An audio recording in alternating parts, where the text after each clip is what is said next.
အသေးကိုရင်ပြောက်တယ်ဆိုတဲ့ဆေးဆိုပြီးတော့တချို့ကလည်းပဲလူကျင်တဲ့သူတွေမရှိဘူးလား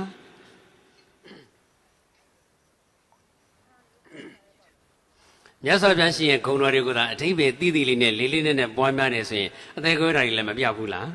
းပြောက်တယ်နော်ဦးဇင်းတို့နဲ့ရင်းနှီးတဲ့ကလေးတွေဆိုလို့ရှိရင်တို့အသေးကွဲလို့ဝမ်းနဲ့ကြေကွဲနေတယ်ဆိုရင်ဦးဇင်းတို့ကအမြဲတမ်းပြောတယ်အသေးကွဲအထိတ်မှတ်နေနဲ့ကုသိုလ်ပြုပါအသေးကွဲအထိတ်မှတ်ကုသိုလ်ဆိုတာပြုကိုပြုရတယ်မြတ်စွာဘုရားရှင်တဲ့တက္ကနာတပိန်တရေကြီးသူ့မြေးလေးမြေအိုးရုပ်ကလေးခွဲကြသွားတာဟိုတောင်မှသူ့မြေးလေးကသူ့သားလေးလူရုပ်ကလေးဆိုတော့သူ့သားလေးသေးပါပြီသူ့သမီးလေးသေးပါပြီနဲ့ငိုနေလို့အဲ့ဒါမပူနဲ့နောက်ထပ်သားလေးတယောက်မွေးပေးမယ်ဆိုပြီးတော့အဲ့ဒါတခြားအယုတ်အသက်ကလေးတစ်ခုပိုကောင်းတဲ့အယုတ်လေးတစ်ခုလည်းထပ်ဝယ်ပြီးတယ်ပြီးတော့မှမိမလေးရဲ့သားလေးသေတော့တဲ့အထိတ်မှတ်နေနဲ့လေဖះမှုရှိတဲ့တန်ဃာတွေဆွမ်းကပ်မယ်ဆိုပြီးတော့ဒီအယုတ်ကလေးကြကွဲတဲ့အထိတ်မှတ်နေနဲ့ဖះမှုရှိတဲ့တန်ဃာတွေတန်ဃာ900အိမ်ပိတ်ပြီးတော့ဆွမ်းကပ်ခဲ့ဘူးတာပဲအထိတ်မှတ်ကုသိုလ်ဆိုတာပြုကိုပြုရတယ်နော်အယုတ်ကလေးကြကွဲတော့လေအယုတ်ကွဲတဲ့အထိတ်မှတ်နေနဲ့ဖះမှုရှိတဲ့တန်ဃာတွေဆွမ်းကပ်ရတဲ့အသေးကွဲရင်လည်းပဲ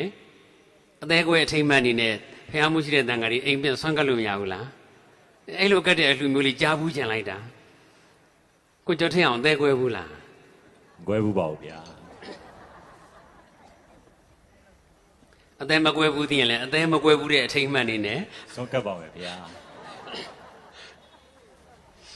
အထိတ်မှတ်ကုသိုလ်ဆိုတာအမတန်အရေးကြီးတာနော်အောင်မြင်တော့လဲအောင်မြင်တဲ့အထိတ်မှတ်လေအကယ်ဒမီရတယ်ဆိုရင်အကယ်ဒမီအထိတ်မှတ်ဆိုပြီးတော့ညသာစာပွဲတွေလုပ်ကြတယ်အခမ်းပွဲတွေလုပ်ကြတယ်ကုသိုလ်တွေပြုကြတယ်ဒီလိုရှိကြတယ်လေအဲ့တော့အသေးကွဲတော့လေအသေးကွဲအထိတ်မှတ်နေနဲ့ဒါနပြုရမယ်ဥပုသ်ဆောင်ရမယ်သီလဆောက်တည်ရမယ်ဘုရားကုံတော်တွေပွားရမယ်မေတ္တာပို့ရမယ်တတိပဋ္ဌာန်စခန်းတွေဝင်ရမယ်အဲ့တော့အသေးကွဲတဲ့သူတွေခုရောက်လာလို့ရှိရင်အဲ့ဒါပြောပြတယ်အသေးကွဲထိတ်မှတ်ကုသိုလ်တွေပြုဖို့ပြီးလို့ရှိရင်ဟိုဘာမှဝမ်းနေစရာမလိုဝမ်းကိုထုခံပေါ့ဒါတွေရှင်းပြလိုက်ပြီးတော့ကဲဒီလူနဲ့ကိုနဲ့ကိုအချင်းနဲ့မတန်လို့သာဖြစ်တယ်လို့သာသဘောထားလိုက်တော့ကိုနဲ့ကံမပါလို့ပဲသဘောထားလိုက်ပြီးတော့ဒီတဲ့အစတရားမကကောင်းတဲ့သူနဲ့တွေ့လိမ့်မယ်ဘာမှမပူနဲ့ဂုံတော်ပွားဒီဝတပတိဂါထာရွတ်ပြီးဘာစုမှမတောင်းနဲ့ကိုကချိပြီးကိုချက်တော်သူနဲ့သာအမြန်ဆုံးစုံစည်းပြရစီဒီစုတစုတဲ့သာတောင်းဆိုပြီးတော့နီလန်ပေးလိုက်ရတာပေါ့ဝေဝေဆာဆာဆိုတော့အများကြီးပေါ့နော်အချိန်ငယ်ပြီးတော့မပြောတော့ဘူးဟလာကျင်နာနွေထွေးတော်ရောဘာတော်ရောသောပေါင်းများစွာနဲ့ထည့်လိုက်ပေါ့အနှစ်ချုပ်ကတော့ကိုကချိပြီးကိုချက်တော်ပေါ့အဲ့တော့ဆုတောင်းဆိုတော့တချို့တွေရှင်းပြပြလို့အသေးခွဲထိမှဆိုတော့ဘောက်ချာတွေပါယူလာပြသေးတယ်နော်အသေးခွဲထိမှနေတယ်တပည့်တော်ဘယ်ဖះမှာဘာလူခဲ့တယ်ဘယ်ရိတ်သားမှာဘာလူခဲ့တယ်တရားစခန်းကဗဏိယဝင်ခဲ့တယ်စသည်အချင်းလာပြပြီးတော့အခုအစဉ်ပြေသွားပြီဖះရှင်းပြပြတဲ့အတိုင်းဒီဝတ္တပတိကတာတင်းတင်းတရားရှိခောက်ရွတ်ပြီးတော့အဲ့ဒီတဆုပဲတောင်းလိုက်တာအခုအရင်လူတဲ့အစတရားမကသာပြီးတော့တပည့်တော်ကိုအရန်ချစ်တဲ့တယောက်နဲ့တွေ့ပြီဖះနောက်လာဆိုရင်လက်ထပ်တော်မှာလာပြီးတော့လျှောက်တဲ့လူတွေအများကြီးပဲနော်အသေးခွဲရင်ပြောက်တယ်ဆိုတဲ့ဆေးမရှိဘူးလာ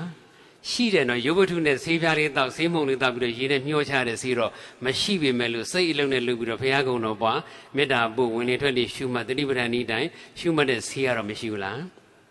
လူရင်းပြောရင်ဘာဝနာဆေးပေါ့ဒါကတော့အသေးခွဲတဲ့လောက်ကတော့ပြင်းအောင်မြင်သေးတယ်မြတ်စွာဘုရားရှင်လက်ထက်ကပတ္တာစာရီတို့ဆိုရင်တရက်ထဲနဲ့6လောင်းပြိုင်တည်ဆုံမှုကြီးနဲ့ကြုံခဲ့ရတာလေအဖေလည်းဒီအမေလည်းဒီမောင်တယောက်တည်းလည်းတခုတူရီသောမောင်လည်းပဲဒီခင်မွန်းတယ်လည်းဒီသားအကြီးလည်းဒီသားငယ်လည်းဒီတရက်ထဲနဲ့6လောင်းပြိုင်တည်ဆုံမှုကြီးကြုံပြီးတော့သက်သက်ခေါင်ယူသွားတာလေဒါပေမဲ့မြတ်စွာဘုရားရှင်နဲ့တွေ့မြတ်စွာဘုရားရှင်ကိုဖူးမြော်လိုက်ရတော့အယူပြောင်းမသွားဘူးလားယူရတောင်ပြောက်တယ်ဆိုမှတော့အသေးကိုရလောက်ကတော့အသာလေးပဲကိုကျော်ထအောင်လေးတန်းကြည့်ပြီးပြောရတာနော်အသာလေးပဲလို့သူပြောလို့အဲ့တော့အသေးခွဲရင်ပြောက်တယ်ဆိုတဲ့စီအသေးခွဲတဲ့သူတွေဆိုလို့ရှိရင်အသေးခွဲတယ်ဆိုတာဒီ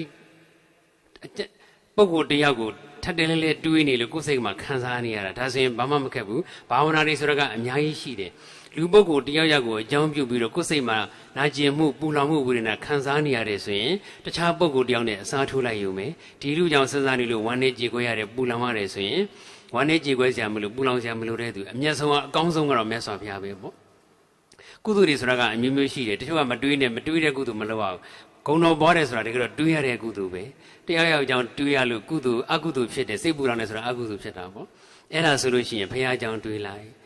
ကိုတတိယနေတဲ့သူကိုအာယုံမှာပုံရိပ်ထင်နေတဲ့သူကိုအာယုံမပြုတော့ဘဲနဲ့မြတ်စွာဘုရားကိုအာယုံပြုလိုက်မြတ်စွာဘုရားရှင်အကြီးသူခုနအဓိပ္ပာယ်သိဖို့တော့လိုတယ်နော်အရဟံရွတ်နေုံနဲ့တော့အသေးခွဲတဲ့ယောဂပျောက်ချင်မှပျောက်မှာအဲ့တော့ကိလေသာကင်းစင်တော်မူသောမြတ်စွာဘုရားလောဘကင်းတော်မူသောမြတ်စွာဘုရားစသည်ဖြင့်ဂုဏ်တော်တွေကိုအဓိပ္ပာယ်သိသိနေတာပွားရင်အသေးခွဲတာလည်းသိကြပါအောင်ပျောက်ပါ रे